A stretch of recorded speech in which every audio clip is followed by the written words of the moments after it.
message. Autre message ce jeudi, ceux qui disent que ce pays est dirigé par une photo en raison. Je n'arrive pas à comprendre pourquoi cet entraîneur se retrouve encore dans ce pays. Dans un pays normal, il ne serait plus ici. Et si Eto'o est déchiré de part et d'autre, c'est tout simplement parce que le temps de la ramasse et de la cueillette est terminé. Pour finir, la sagesse du jour, elle est un peu longue, mais très pertinente. Lis-la en entier, s'il te plaît. Voici donc cette sagesse. Le sexe de la femme est sec, mais quand l'homme le touche, ça devient humide. Conclusion, c'est l'homme qui rafraîchit la vie de la femme. Le sexe de l'homme est mou, mais quand la femme le touche, ça devient dur. Conclusion, c'est la femme qui rend dure la vie de l'homme.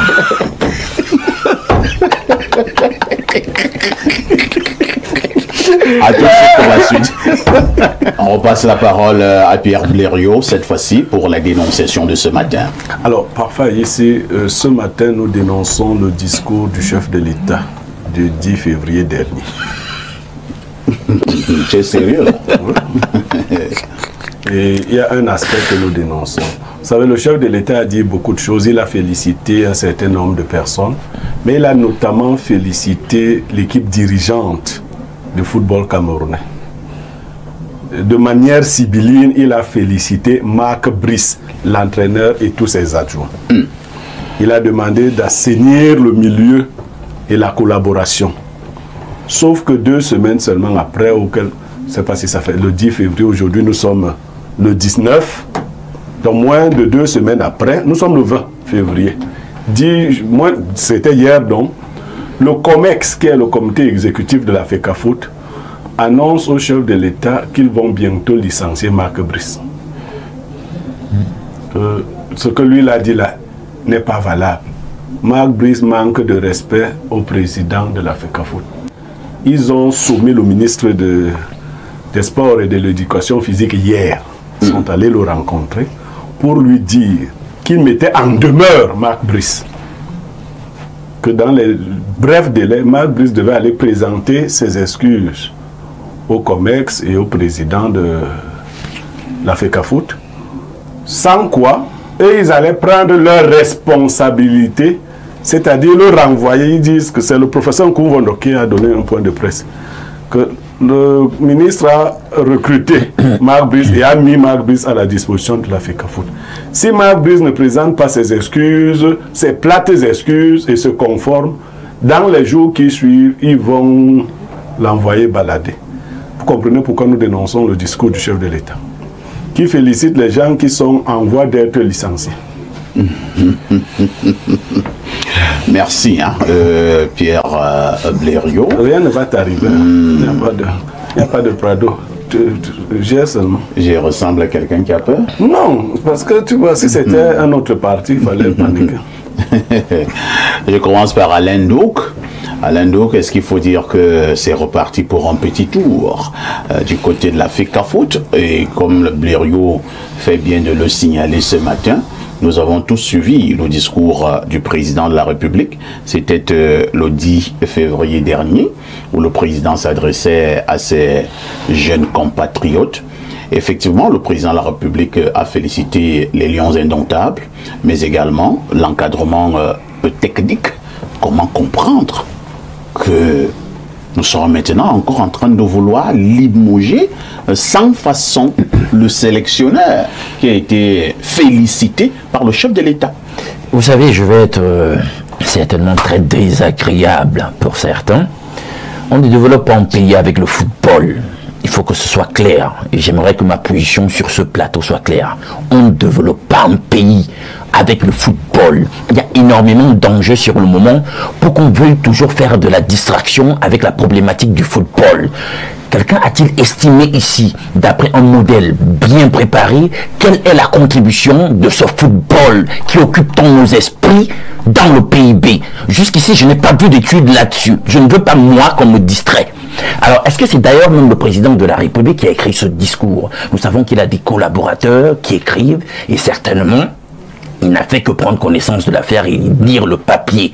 Il y a plusieurs aspects de ce discours avec lequel on pourrait ne pas être d'accord. Lorsque le président a déjà dit un discours, est-ce que nous sommes encore en droit de vouloir savoir qui a écrit tout ça? On sait que c'est le président de la République qui a parlé. Et ça se passe comme ça dans tous les pays du monde. C'est une façon simpliste de prendre les choses. Mais toujours est-il que je ne voudrais pas, moi, pour ma part, qu'on instrumentalise en réalité cette espèce de ping-pong entre la fédération et son coach, le président, et ses relations conflictuelles avec le sélectionneur pour nous distraire des vrais enjeux.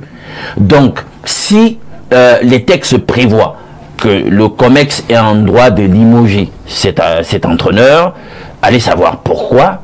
Vous savez, il y a une hiérarchie, il y a des textes qui régissent quel doit être le rapport entre les différents intervenants dans l'écosystème en question. S'ils jugent qu'ils ont matière à pouvoir le limoger, ben qu'ils le limogent. Moi, Alain Duc, je n'ai rien à faire avec ces histoires où j'ai l'impression qu'on veut nous distraire tout le temps avec l'histoire du football, tout le temps, il y a des vrais enjeux. Donc, si le président de la République a félicité cette équipe... Alain Duc, oui. Le président le disait déjà après la campagne foireuse des Lions Indomptables lors de la dernière Cannes. Il disait que le gouvernement met beaucoup de moyens, je le paraphrase, dans cette affaire, et que nous étions en droit de demander des résultats. Alors, autant de milliards, vous pensez que ça ne devrait pas retenir notre attention? Il n'y a pas d'enjeu? Ben, il y a un enjeu, et justement, je vous ai posé la question, donc au regard donc, de l'enjeu, est-ce que vous aussi vous pouvez me donner quelle est la contribution dans notre croissance de ce football? Et personne ne va me répondre. Donc je dis donc, est-ce qu'il ne faudrait donc pas commencer à revisiter les enjeux par rapport donc à ce sport? Et je veux croire ce n'est pas la seule discipline sportive.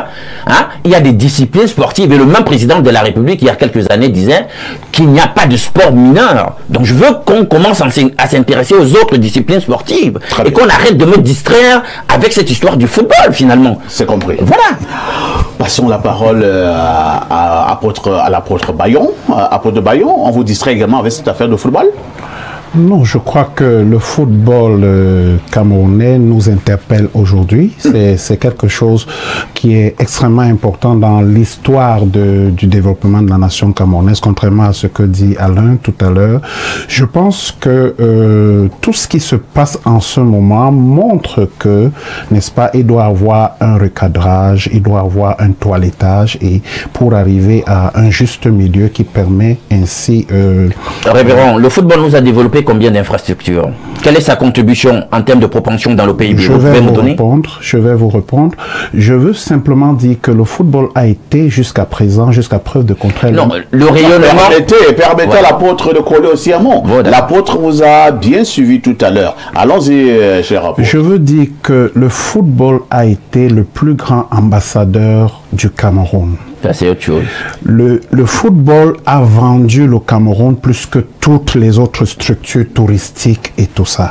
On connaît le Cameroun par le football. Le football, n'est-ce pas, donne de l'emploi à beaucoup de nos jeunes aujourd'hui. On ne peut pas, n'est-ce pas, rabouer d'un revers de la main la question du football. C'est qu'il y a des problèmes fondamentaux profonds qu'il faut régler. À mon sens, je pense qu'il y a une trop grande implication politique dans les affaires de football. Et ce qui revient à ce que Alain est en train de dire, on a l'impression que le football est le seul sport au Cameroun. Tout simplement parce que il est instrumentalisé à d'autres fins. Je pense qu'on devrait, à mon humble avis, laisser la fédération faire le sport. Chaque ministère fait son travail, chaque service fait son travail. Il faut qu'on les laisse faire leur travail. La trop grande implication du politique à l'intérieur des affaires de foot, je pense que c'est une chose qu'il faut régler aujourd'hui et laisser chacun à sa place faire son travail. Merci, apôtre. Alors, Pierre Blériot, Niamec, c'est vrai, peut-être que moi j'ai été déconnecté de l'actualité, je l'avoue, je dis peut-être. Marc Brice a encore manqué de respect à la FECAFOOT, à quel niveau? Alors, si tu peux rafraîchir ma mémoire, parce que je me dis que la dernière sortie de Marc Brice, ça date déjà. Hein? Il y a une technique qu'a utilisée Alain Douk. On vous pose une question, vous posez votre propre question, vous y répondez. Donc, il s'est foutu totalement de la dénonciation. Parce qu'à aucun moment, Alain Douk n'a abordé ma dénonciation. J'ai dit que je dénonce le discours du chef de l'État. Je n'ai pas dit que j'étais en faveur. Un chef de l'État parle, il donne le cap. Il dit, moi, je félicite tel. Il a félicité Tony Obama, non? Tout à fait. Les gens sont en train de démontrer ou tentent de démontrer qu'on l'a trompé. Ouais, que c'est un bandit. Alors, on aurait pu dire que dites au président aussi qu'on l'a trompé sur Marc Brice. Parce que le président a dit que Marc Brice a ramené les victoires au Cameroun. Voilà ce qu'il a dit, Alain Douk. Donc, en relation avec le discours, vous avez tout à fait le droit de dire qu'on a trompé le président sur la personne de Marc Brice. Maintenant, si ce n'est pas le cas, le parfait vient de poser une question. Marc Brice a eu une sortie que la FECAFOOT a jugée d'inopportune, d'irrévérencieuse, quelques semaines avant le discours du chef de l'État. Le père de la nation est venu, il s'est prononcé, il a dit quelque chose. En temps, Marc Brice n'a plus fait de sortie. Le COMEX met maintenant une pression particulière au ministre. Et j'aime vous dire que j'ai apprécié l'attitude, parce que là, ça n'a pas été un challenge. Le ministre a dit qu'il les a écoutés, qu'il a compris. Ils disent qu'ils mettent en demeure Marc Brice. Ce que je veux demander. Voilà, vous êtes le chef de famille. Vous arrivez chez vous, vous félicitez l'un de vos enfants. Vous dites que le comportement de Maître Badang me plaît, ce qu'il a fait ces derniers temps. Et 2 jours après, l'une de vos épouses, parce que moi je suis polygame, vous dit que cet enfant, je vais bientôt le chasser de la maison. Qu'est-ce que cela permet de comprendre? En moyenne, que cette épouse vous défie. Elle est en train de vous défier. Elle veut dire qu'elle revient sur vos dires et elle vous donne une nouvelle orientation. Donc c'est le propriétaire du discours qui va se prononcer. Est-ce que le football nous enrichit? Telle n'était pas la problématique. Est-ce que le... Non. Donc voilà la problématique. Ce que je veux aussi dire, c'est qu'il faut arrêter de déifier les individus. Vous êtes au courant de ce que le joueur Womelin a eu récemment au stade? Oui.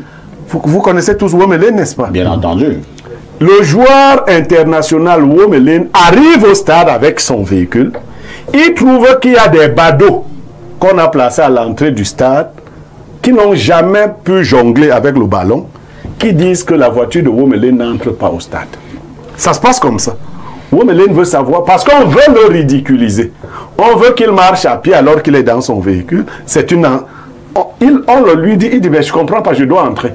Quelque temps après, l'ambassadeur itinérant, Roger Mila, arrive. Il demande à Womelin ce qui se passe. Womelin lui dit, on m'empêche d'entrer. Il lui demande s'il a un problème avec celui qui... Womelin dit, je n'en sais rien. Womelin met son véhicule de côté pour permettre à Roger Mila de passer, se disant que le grand Roger Mila va passer un mot au badaud qui était là pour qu'il laisse passer Womelin. Roger Mila va comme un mauvais ami. C'est peut-être lui qui a encore dit que ne le faites pas passer. Roger Mila, lui, il passe. Maintenant, il y a de la place. Rappelez-vous les films de l'apartheid en Afrique du Sud ou en Chine, lorsque les Japonais méprisaient les Chinois.